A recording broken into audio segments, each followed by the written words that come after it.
de las secciones más esperadas de cada semana, esta de los lunes, Ni olvido ni perdón, que estamos haciendo con Daniel Portero durante todo el verano, durante todo este mes de agosto, que entra ya en su recta final, pero no tenemos una semana de descanso porque cada semana hay que recordar aquello que no puede olvidarse y que tampoco tiene perdón de Dios incluso.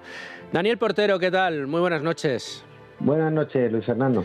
Muchas gracias por atendernos una semana Siempre. más aquí en la Noche de Cuesta para no olvidar lo inolvidable y para recordar todo aquello que no se puede olvidar. Estamos insistiendo mucho durante todo este mes de agosto y durante toda esta temporada en esa cifra maldita de 376 asesinatos de ETA que todavía a día de hoy, 376, que se dice pronto, que todavía a día de hoy no se han resuelto. Y yo te quería preguntar, Dani, de estos, ¿cuántos podrían estar prescritos precisamente por no haber sido resueltos todavía? Pues la verdad es que la cifra es elevada, Luis Fernando. Bueno, quizá para que los oyentes nos entiendan, primero habría que explicar lo que es la prescripción, que es el tiempo que la justicia pues establece para investigar y perseguir los delitos, y después de ese tiempo, pues nada, el delito prescribe, que quiere decir que no se puede condenar a ningún culpable, aunque se demuestre que lo fue. Es decir, puede ser enjuiciado, pero estaría prescrito el delito, ¿no? Entonces, en el caso de los asesinatos, del terrorismo, en concreto, y asesinato, el delito de asesinato son 20 años, ¿no? Entonces, ¿qué ocurre? Pues que, bueno, de esos 376, esa cifra, antes de la aprobación de la ley de amnistía de 1977, había 64 asesinatos que no tienen ninguna condena. Es decir, esos ya los tenemos perdidos, desgraciadamente, porque han sido amnistiados, ¿no? Como el caso de, pues bueno, de todos los del gobierno de Puigdemont y compañía. Lo que pasa es que, claro, en aquel momento era la transición democrática y era una situación un poquito diferente, pensando que ETA no iba a volver a matar, y al contrario, lo que hizo fue matar muchísimo más, ¿no? Los prescritos, pues mira, la cifra es escalofriante. Podríamos hablar de 285 prescritos, es decir, que no podemos hacer prácticamente nada. Y a día de hoy la Audiencia Nacional, la Fiscalía, solo tiene abiertos unos 25 o 30 asesinatos en investigación que aún no han prescrito. Es una cifra muy pobre, va contra lo que nos dijo el Parlamento Europeo en aquella, digamos, petición, el Comité de Peticiones, donde les pedimos que se obligara al Ministerio Fiscal a investigar aunque estuvieran prescritos, que lo hizo el Parlamento Europeo, y que a día de hoy, desgraciadamente, la Audiencia Nacional ha cambiado de criterio, imagino que por su socio Bildu, para que no investiguemos ni siquiera los prescritos. Solo 25 asesinatos están, digamos, en marcha. Es la verdad que es escalofriante, darse cuenta de estas cifras, y más teniendo en cuenta lo que ha sido el pasado de terror, esa realidad de terror que ha protagonizado ETA con una herida terrible en la piel de nuestra nación, y que lamentablemente, bueno, pues muchos de esos puntos de sutura ni siquiera han permitido que se curen, ¿no?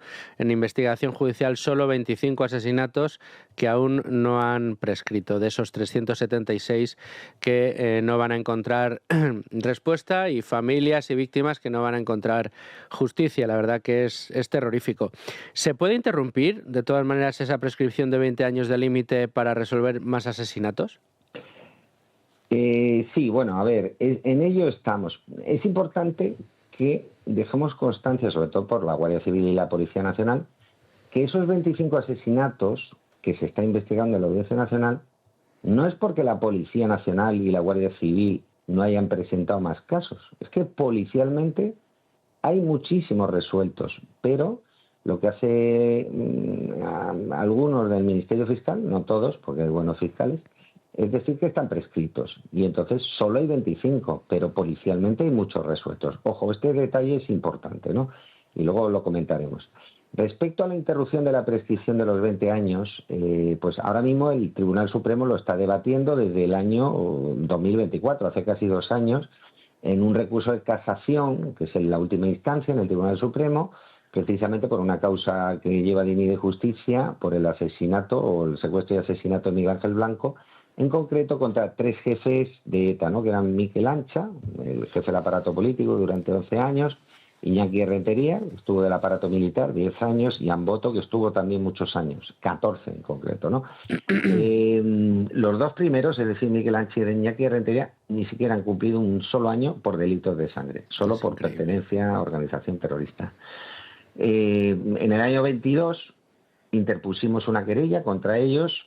Pero claro, el secuestro y asesinato de Miguel Ángel Blanco fue en el año 97. Sí. Es decir, habían pasado ya 25 años. ¿Y qué pasa? Pues que la defensa, y ojo, el Ministerio Fiscal de la Audiencia Nacional, no todos los fiscales, sino algunos en concreto, dijeron que no, que estaban prescritos, porque habían pasado más de los 20 años y no se había investigado nada. Eso es lo que estamos ahora mismo dilucidando y es importante porque esto afecta a muchos casos, ¿no? Hombre, que si afecta a casos, y es increíble, ¿verdad?, que Iñaki Errentería o Amboto no hayan cumplido un solo año por delitos de sangre. Bueno, a ver si finalmente esas querellas que habéis interpuesto en 2022 terminan, en este caso, dices, algún fiscal se opone. Me puedo imaginar en servicio a qué causas, ¿no? Hace o toma esa decisión o toma esa postura ese fiscal. Habrá que verlo, ojalá prospere y ojalá se les pueda juzgar precisamente por un asesinato tan criminal como aquel, ¿no? ¿Qué argumentos fundamentales se defienden para evitar esa prescripción de los delitos? Pues mira, principalmente es que en 2010 hubo una reforma del Código Penal que declaraba imprescriptible los delitos de terrorismo. Curiosamente fue a finales de diciembre y era una contraprestación que hacía Rodríguez Zapatero a las víctimas después de haber legalizado a Bildu. Era como una especie de contrapeso. Y entonces nosotros aprovechamos ese contrapeso para argumentar que cuando entra en vigor, que entra en vigor el 23 de diciembre del año 2010, pues bueno, entendíamos que el delito que no estuviera prescrito en ese mismo momento ya no pues continuaba de manera imprescriptible. Es decir, el caso de Miguel Ángel Blanco en 2010 habían pasado 13 años, no los 20 que establece la prescripción. Por consiguiente, entendíamos que seguía vivo y que a partir de ese momento pues era imposible, ¿no? Es decir, que si el 23 de diciembre de 2010, que es cuando entra en vigor esa ley de imprescriptibilidad, un asesinato terrorista todavía no había prescrito, desde ese día pues quedaba sometido pues a una nueva regla de imprescriptibilidad. Entonces, claro. ¿Qué nos ocurre? Que eso, si echamos para atrás los 20 años, desde el 23 de diciembre de 2010, estamos hablando del 23 de diciembre de 1990, ¿no? Y eso significa que desde entonces, desde el 23 de diciembre de 1990, que entendemos que es imprescriptible el delito de terrorismo, hay 53 asesinatos de ETA que podrían, digamos, seguir investigándose in eternum, precisamente porque la ley les afectaría.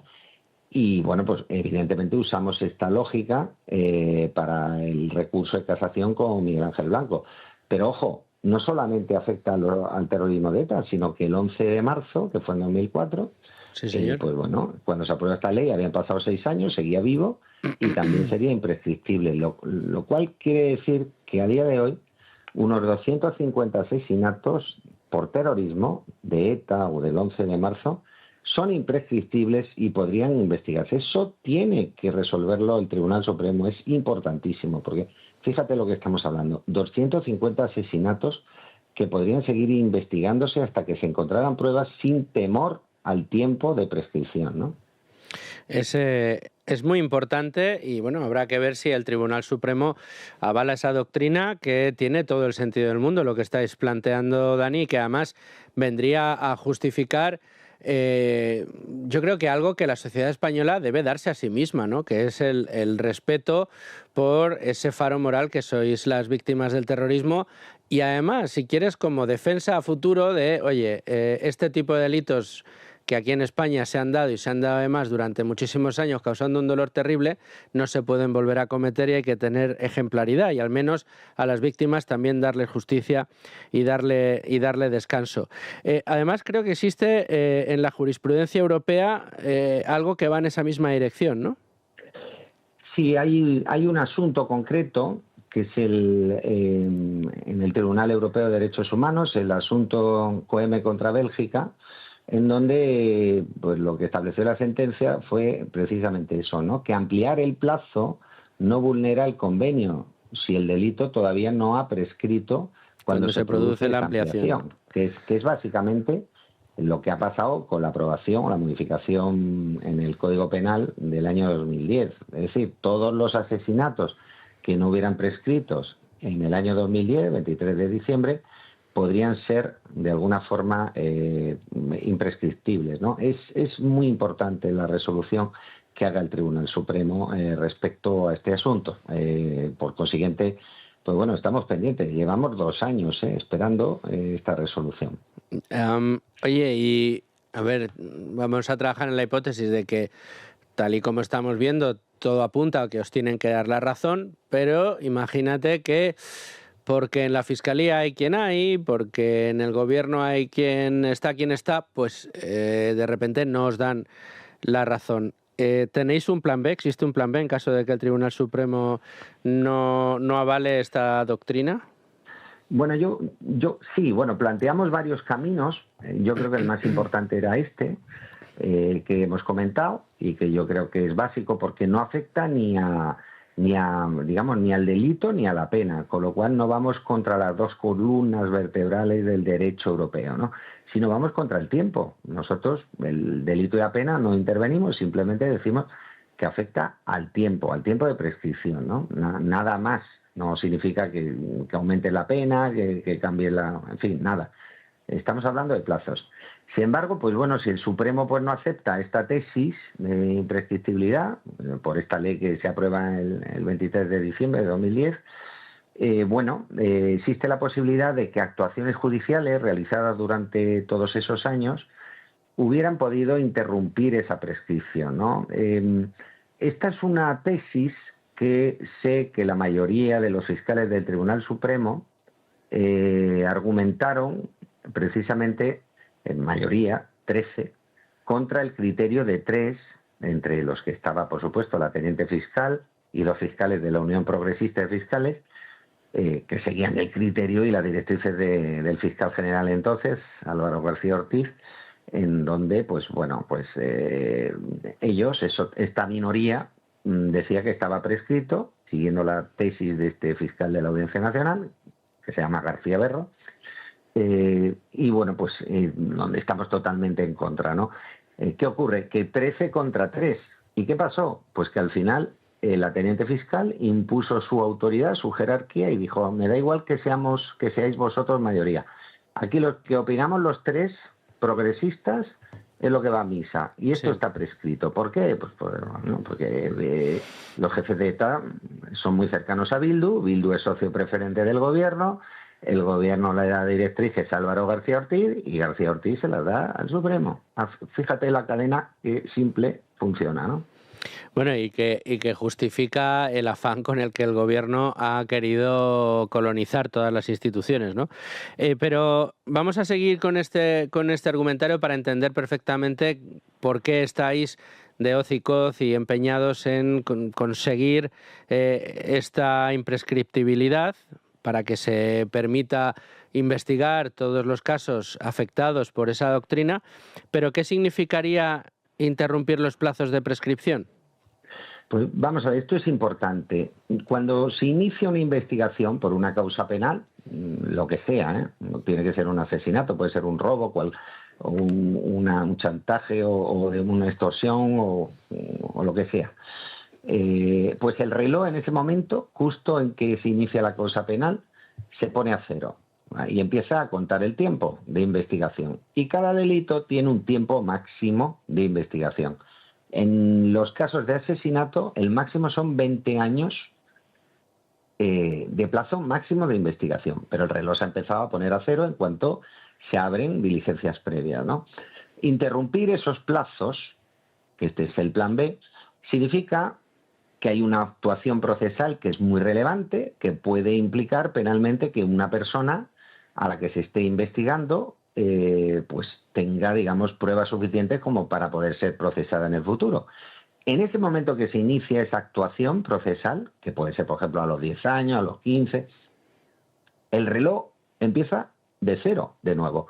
Eso es lo que es la interrupción de la prescripción, poner el reloj de nuevo a cero. Por eso es tan importante mantener vivas las causas y las investigaciones penales en los casos de los, digamos, las causas de los casos sin resolver de asesinato de ETA, ¿no? Por eso estamos aportando muchísima información, pedimos información a la Guardia Civil, sé que la Guardia Civil y la policía aporta informes para interrumpir la prescripción. Y entonces, en el terrorismo tenemos una particularidad súper importante, porque no es lo mismo investigar un delito cometido por una persona aislada que investigar un crimen cometido dentro de una organización terrorista, que está perfectamente estructurada, como era ETA, y jerarquizada, ¿no? Muchas veces se puede identificar pronto al autor material, el que dispara, el que coloca la bomba, quién ejecuta el atentado, quién lo hace. Por ejemplo, que ya hemos hablado, Santa Pola, el asesinato de la pobre Silvia Martínez Santiago y Cecilio en agosto del año 2002. Se saben los autores materiales, pero hemos tardado muchísimos años en identificar a los que ordenaron, a los que estaban detrás de esa decisión, ¿no?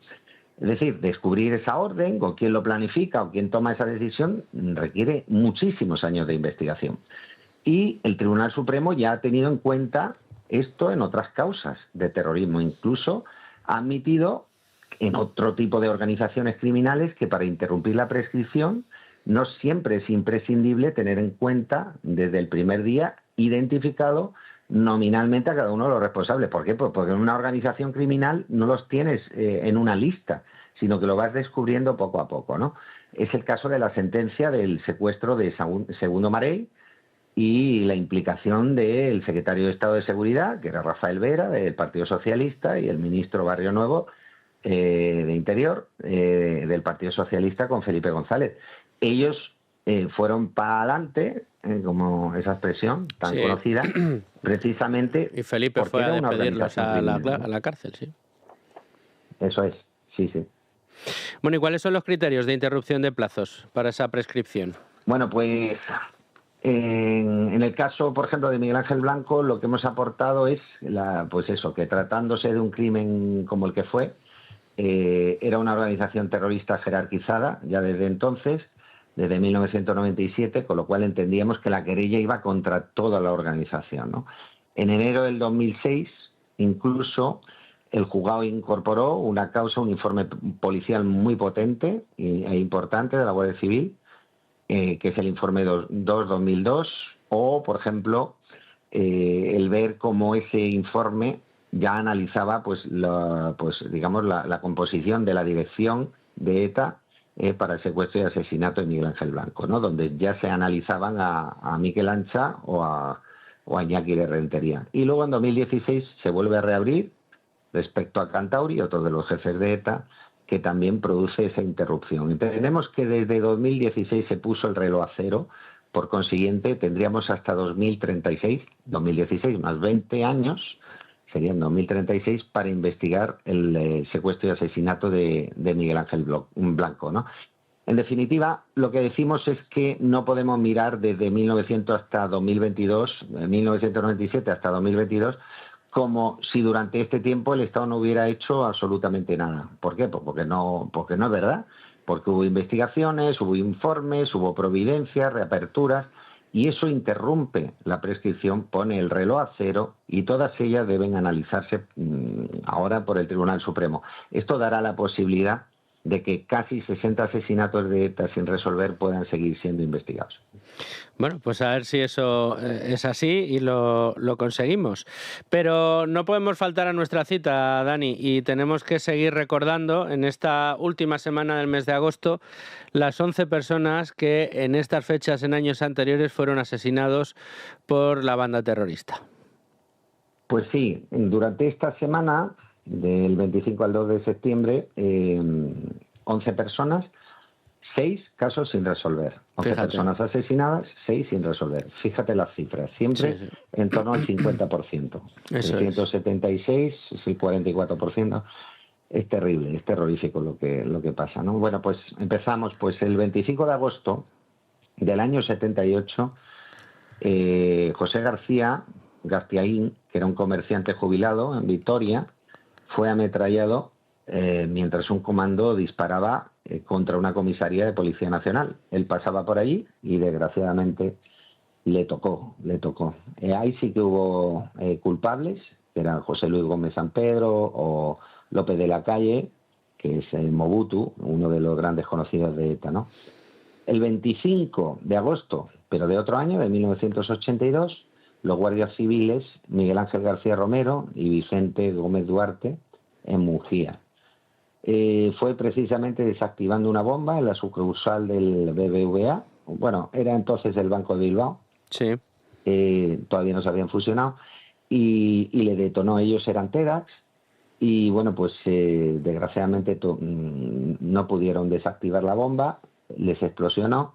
E incluso su jefe, que era Pedro Robles, pues resultó gravemente herido y continúa. Ojo, esto pasó hace muchos años y este señor así está todavía. Ahí sí hubo también culpables, Pedro Miguel Robles Barberán, en una sentencia de 1989, pero queda alguno pendiente, ¿eh?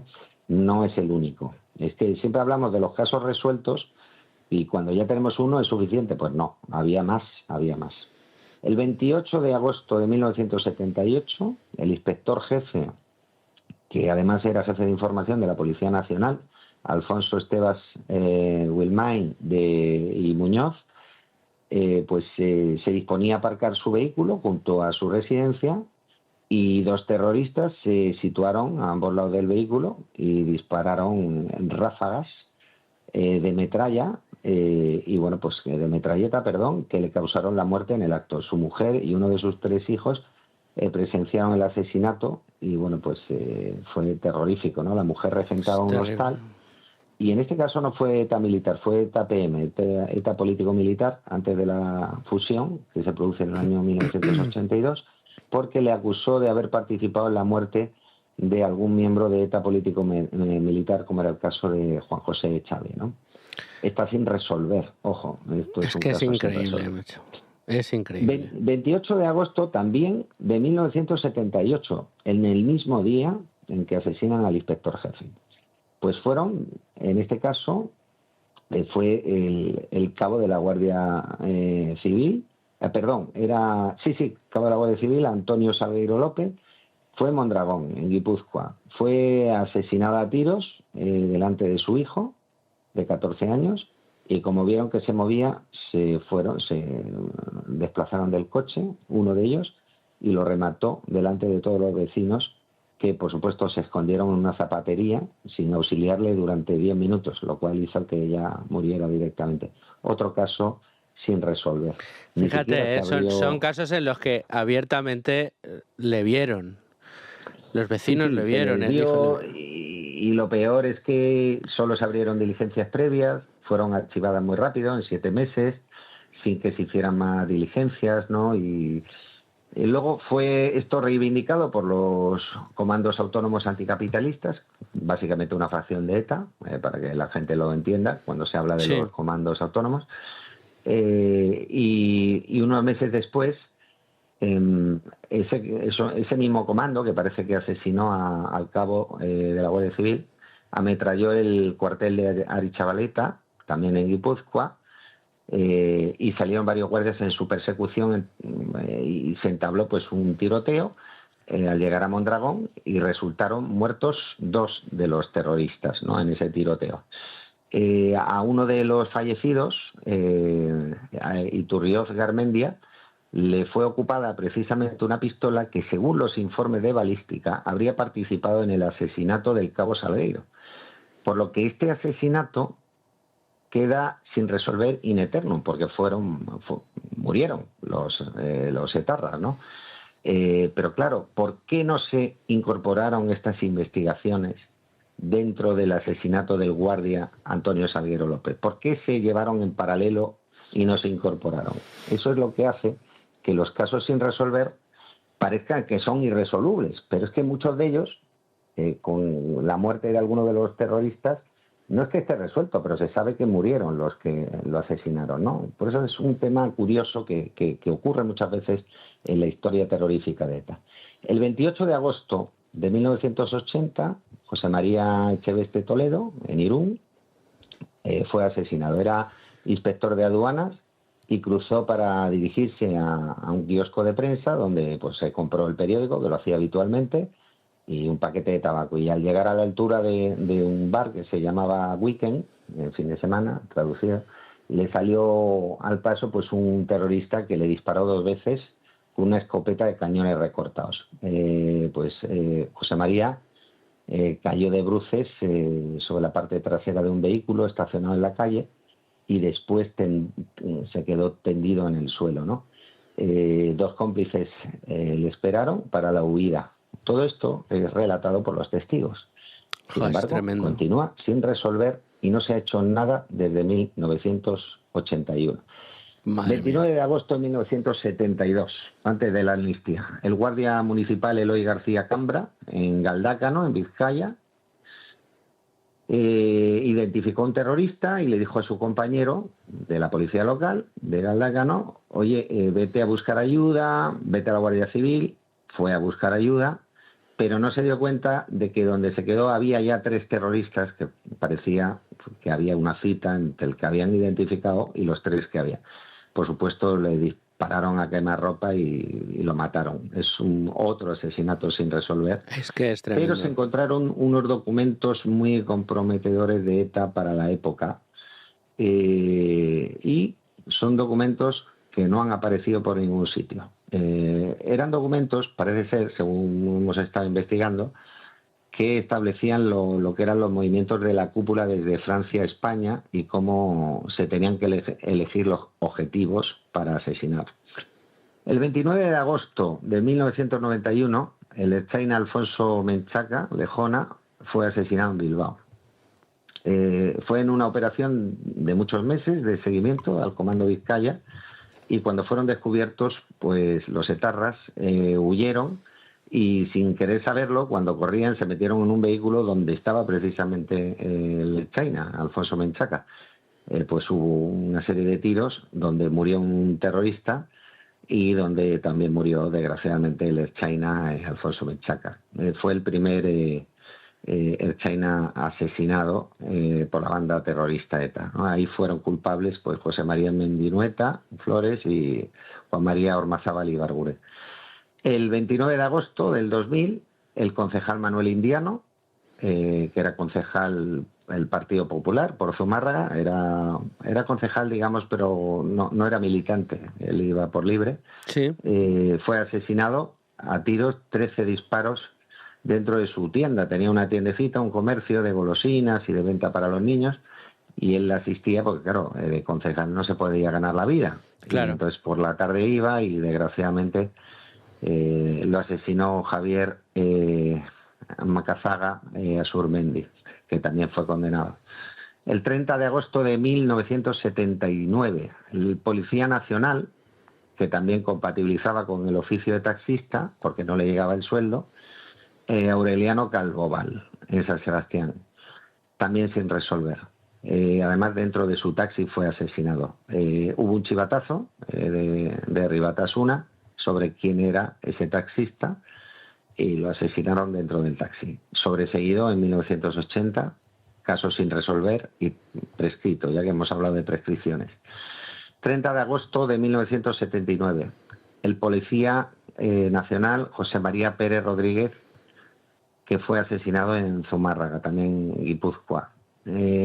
A primera de la mañana, pues a primera hora, fue ametrallado con muchísimos tiros en la estación de Zumárraga. Él iba con otros compañeros que iban no iban vestidos de policía, sino iban normales, como cualquier persona.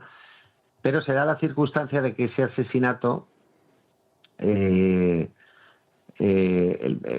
que se produce el mismo día también del taxista, que era también Policía Nacional, sí, Aureliano Calvoval, mismo día, se produjo por la mañana, el mismo día. Y este se produce por la tarde-noche, ¿no? y, digamos, había una campaña contra la Policía Nacional, ¿no? Y se identificaron a 2 individuos, ¿no? Y entonces se teme o se sabe que prácticamente fue el mismo comando que asesinó a Aureliano Calvo Val. Sin embargo, tampoco se cruzaron los datos de investigación con el sumario de José María Pérez Rodríguez, que fue asesinado en Zumárraga. Es una pena porque muchas veces los sumarios van por libre cuando realmente no hubiera sido tan difícil averiguar quién fue y condenarlos. Descansen en paz todos ellos y tendrán que descansar en paz por justicia divina, porque la terrenal, la política, no parece que se les vaya a dar a ninguno de estos que todavía están sin resolver. La verdad que estremece cada vez que te escuchamos los lunes contar todas estas historias, Dani, y por eso tenemos que seguir con esta sección y por eso tenemos que seguir recordando para que no haya olvido ni perdón. Muy bien, pues muchas gracias, Luis Fernando. Siempre estaremos ahí porque no podemos olvidar la memoria de ellos. Desde luego que no. Y aquí estaremos, de momento, todos los lunes. Don Daniel Porter, un abrazo muy fuerte y gracias. Un abrazo, buenas noches. La noche de Cuesta, con Luis Fernando Quintero.